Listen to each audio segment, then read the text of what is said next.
The video shows a woman from Shenzhen sobbing uncontrollably. Her story is heartbreaking. She defaulted on her mortgage, lost her home, and now owes the bank a significant amount of money. This woman, Ms. Liu, used to have a high-paying job. A few years ago, she purchased a luxury apartment in Shenzhen. However, when mass layoffs hit the city, she wasn't spared. After losing her job, she couldn't keep up with her mortgage payments and had to stop paying. To make matters worse, the falling property prices meant the sale of her house wasn't enough to cover the remaining loan. Now, not only is her home gone, but she's also burdened with debt. Overwhelmed with the situation, she broke down crying in the real estate transaction hall. Another woman seen crying on the subway shares a similar story. She was once a white-collar worker in the IT industry. A few years ago, she spent 6 million yuan on a home in Shenzhen's Nanshan district. Today, that home's value has plummeted to 3.1 million yuan. After being laid off, she had no choice but to stop her mortgage payments. Stories like theirs are not uncommon in China. The country's economic downturn has led to waves of company closures, unemployment, and layoffs, which have become hot topics on social media. Shenzhen, a major city, has been hit particularly hard. Local bloggers say layoff news is everywhere, both online and within their social circles. You might not believe it, but in districts like Nanshan, Luohu, and Futian, some publicly listed companies can't even pay salaries anymore. What's more shocking is how quickly things happen. One day, employees are working as usual. By the evening, the company announces its dissolution in a group chat. A client of mine told me his company isn't formally laying people off. Instead, they assign impossible tasks. If you can't complete them, you have to leave. It's not just companies struggling. Many small shops on the streets are barely holding on. Some can't even cover their rent for the month. Making money in Shenzhen this year has been tough. Many workers are living paycheck to paycheck, just trying to manage credit card bills and online loan payments. If you're debt-free in Shenzhen right now, you're ahead of many people. This is a harsh reality here. The wave of layoffs has also hit big companies. On November 29th, news spread online about NetEase's Shenzhen gaming division laying off all employees. Photos shared by a suspected NetEase employee showed the office completely emptied. A caption read, "I wasn't the first to arrive, but I'm the last to leave."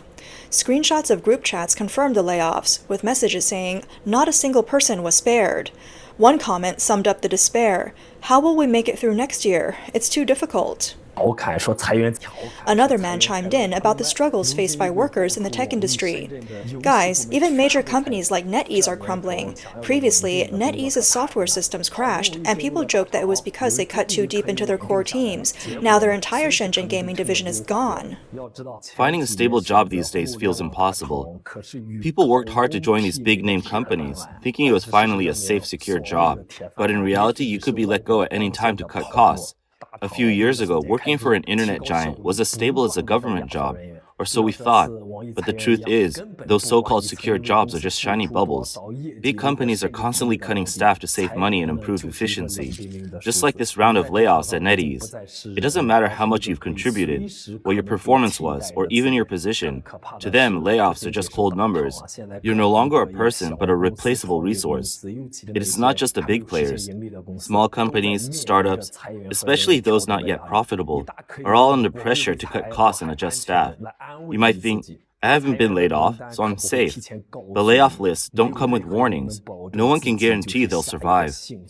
Within an hour, news of NetEase layoffs became a major topic of discussion. When approached for comment, a NetEase insider stated that the adjustments were routine and took place months ago, involving only one specific product. Many employees had already been reassigned to other projects, and the claim of total layoffs was dismissed as false. However, layoffs did happen. They were tied to the discontinuation of a game called Project Apocalypse, NetEase's first self-developed 5v5 hero shooter mobile game. The game launched on August 30th and briefly topped the iOS free games chart on its release day, but just 45 days after its public launch, the game underperformed and was shut down on December 12th, with servers officially closed. This likely led to the dissolution of the entire project team. NetEase, China's fourth-largest internet company by market value, has long been known for its stability. This reputation is why its layoffs have attracted so much attention. Yet, even a company once considered the most stable has frequently made headlines in recent years for downsizing. In January of this year, a widely circulated screenshot claimed that NetEase laid off 1,600 employees, equivalent to 1/6 of its workforce. The post alleged that the layoffs were concentrated in the gaming division's technical staff, while administrative and financial departments were left untouched. The company reportedly offered severance packages of N+3, salary plus 3 months compensation, amounting to over 80 million yuan in payouts. Although NetEase denied large-scale layoffs, subsequent reports confirmed that job cuts did occur, with divisions like NetEase Media, NetEase News, and other creative content teams affected. Layoffs in the gaming sector were also significant, with rates ranging from 10% to 50% for some departments due to underperforming projects. The primary reason for these layoffs was poor project returns, prompting the company to streamline operations. Even industry insiders were surprised by NetEase's cost-cutting measures, a clear sign that the trend of cost reduction and efficiency improvement had reached the tech giant. On November 14th, NetEase released its Q3 2024 financial report. The report showed a net revenue of 26.2 billion yuan, a year-on-year decrease of 3.9%, and a net profit attributable to shareholders of 6.5 billion yuan, down 16.7% year-on-year. The decline in gaming revenue, which constitutes a major portion of NetEase's earnings, was a key factor. Gaming and related services generated 20.9 billion yuan, down 4.2% from the previous year, while innovation and other businesses contributed 1.8 billion yuan, a drop of 10.3%. NetEase originally built its success as a leading content distribution platform, dominating the market for over 2 decades. However, the rise of short video social platforms has disrupted the traditional method of content distribution.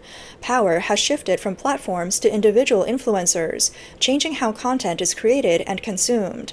NetEase struggled to capitalize on this new trend, and the resulting pains from its transformation have led to ongoing layoffs and salary reductions.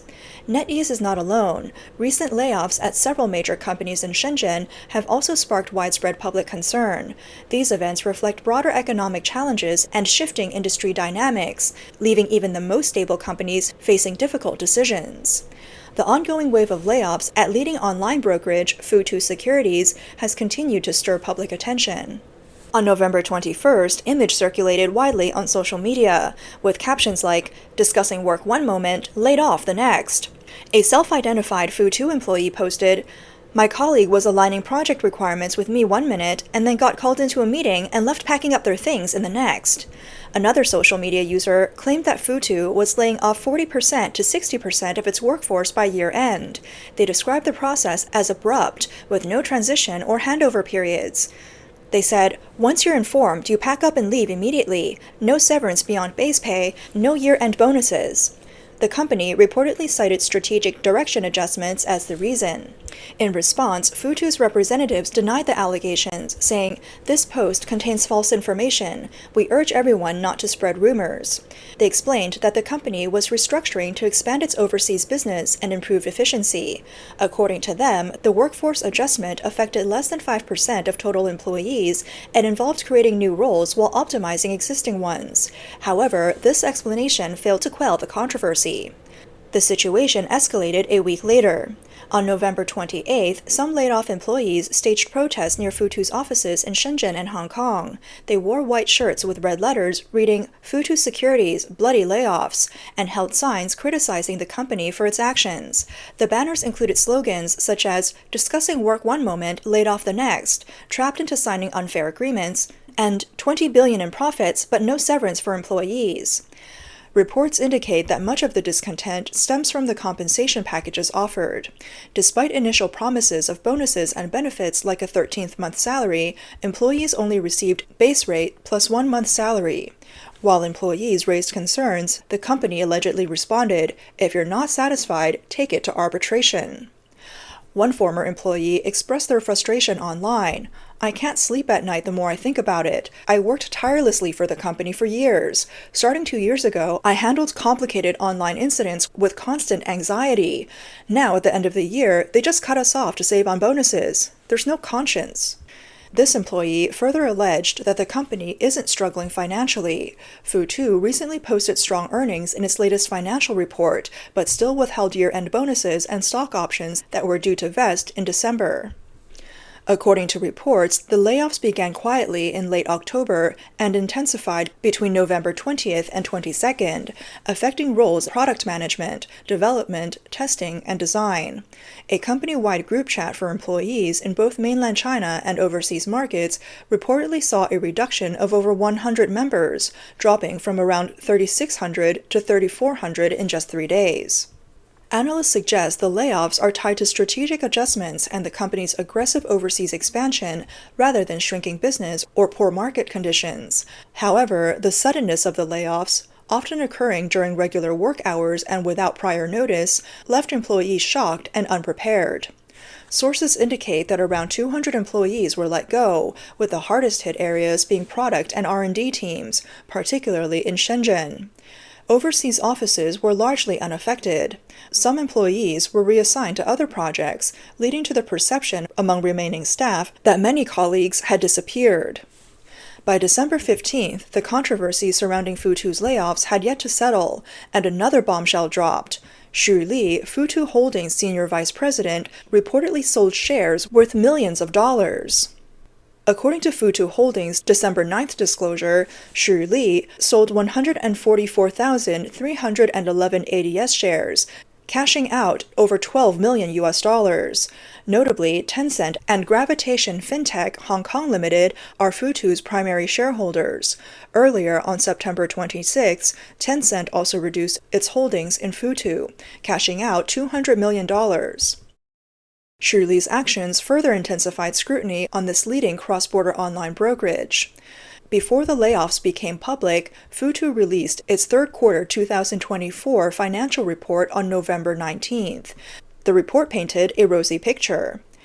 Total revenue for the quarter reached approximately $442 million, a year-on-year increase of 29.6%. Adjusted non-GAAP net profit was approximately $108 million, up 20.8%. Futu also announced a special cash dividend of $2 per ADS. Despite these strong financials and significant profit growth, Futu orchestrated what many called a stealth attack on its employees, cutting jobs abruptly at the end of November to save on bonuses and stock options. This move sparked outrage and condemnation, as laid-off employees viewed it as an unscrupulous betrayal. While Futu's sudden layoffs were shocking, the abrupt dissolution of Jidu Auto, a joint venture between Baidu and Geely, took employee mistreatment to another new low. On December 11th, a live streaming host promoting vehicles learned mid-broadcast that the company was shutting down operations. Shocked, they struggled to process the news. Reports emerged on December 10th that Jidu Auto's investors, Baidu and Geely, had decided to halt funding, effectively shutting down the company's vehicle business that week. On December 11th, CEO Xia Yiping addressed employees via a video meeting, admitting the company was facing challenges and needed to adjust immediately. He framed it as entering a 2.0 phase of entrepreneurship, promising that management would work together with employees to navigate these difficulties. However, netizens criticized the company for its handling of employees. They noted that Jidu was avoiding official declarations of dissolution or layoffs, likely to sidestep severance obligations. The company maintained a zombie state, claiming there was still hope for funding while leaving employees in limbo. Netizens pointed out that this tactic, avoiding severance by stalling, is common. Companies pretend to continue operations, leaving only minimal staff to handle resignations and delay closure of internal communication channels. According to reports, the CEO acknowledged during the meeting that the company would no longer pay November Social Security contributions or December salaries. Employees were told that if they needed Social Security payments, they should resign by December 15th and handle it themselves. Those who resigned would receive N+1 compensation, but no timeline for payment was provided. This approach appeared designed to push employees to resign voluntarily, avoiding severance payouts. Many criticized Jidu for exploiting workers' vulnerabilities, particularly around Social Security. Observers commented that if the company had put as much effort into managing its business as it did avoiding payouts, it might not have reached the brink of collapse. On June 18th, news of GAC Honda employees scrambling to be laid off became a trending topic. The initial 900 voluntary layoff slots filled up quickly, and the program expanded to over 2,300 employees. Media reports revealed that the layoffs began in May, involving multiple departments, primarily through voluntary resignations with generous compensation packages. GAC Honda offered an N+2 plus 1.8 plan, where N represents the years of service, 2 adds 2 extra months of salary, and the plus 1.8 represents another additional 1.8 months bonus. This level of compensation has drawn admiration, especially when compared to Jidu's questionable tactics. Over the years, many foreign companies have downsized or withdrawn operations in China. Despite this, they often exceed the legal compensation requirements, providing additional severance that leaves employees feeling valued. In contrast, some Chinese corporations, which often market themselves with patriotic rhetoric, have developed sophisticated strategies to minimize or avoid compensation altogether. It's no surprise that some have lamented. The companies that genuinely treat their employees well are often foreign firms that are unfairly criticized, while the ones exploiting Chinese workers are the domestic giants that appeal to patriotism. Amid widespread layoffs, small businesses are also struggling to survive. A tidal wave of closures and layoffs continues as the year ends, leaving those who remain employed in dire straits. A worker at a small company recently shared their experience online. The company laid off 40% of its staff, offering only N+1 compensation. Although still employed, the poster now handles the workload of 2 or 3 people. Worse, the company hasn't paid salaries for months. They're torn. Staying means working without pay and uncertainty about back wages, while quitting risks not finding another job. Some companies struggling to survive have started declaring early annual holidays, months ahead of schedule. Critics argue that this is a disguised form of layoffs. Many fear that businesses without new orders after the Chinese New Year will eventually shut down. The growing wave of layoffs and closures has significantly expanded China's unemployed population. With no jobs to be found, many workers are returning to their hometowns early. Recently, the topic of Shenzhen's early migration surge for the Chinese New Year became a trending discussion on Weibo. 才12月份，深圳就迎来了大量的返乡潮。 It's only December, and already millions have left Shenzhen. Even the once bustling urban villages are eerily quiet. Some people are leaving with cries of desperation, saying, "This time I'll never come back." While early homecomings aren't unusual, this year's migration is happening 2 months earlier than usual, reflecting the severity of the employment crisis. Shenzhen, a hub for technological innovation, is facing unprecedented challenges in the current economic downturn. Industries such as tech, internet, finance, and even new energy vehicles have been hit hard. Layoffs have displaced many well-educated, highly skilled professionals, plunging them into unemployment. The ongoing real estate slump exacerbates this crisis. Many middle-class workers with mortgages are defaulting after losing their jobs, resulting in widespread mortgage suspensions. With the economy expected to worsen further in 2025, it's uncertain how many more workers will face salary cuts, layoffs, or other hardships in the coming year.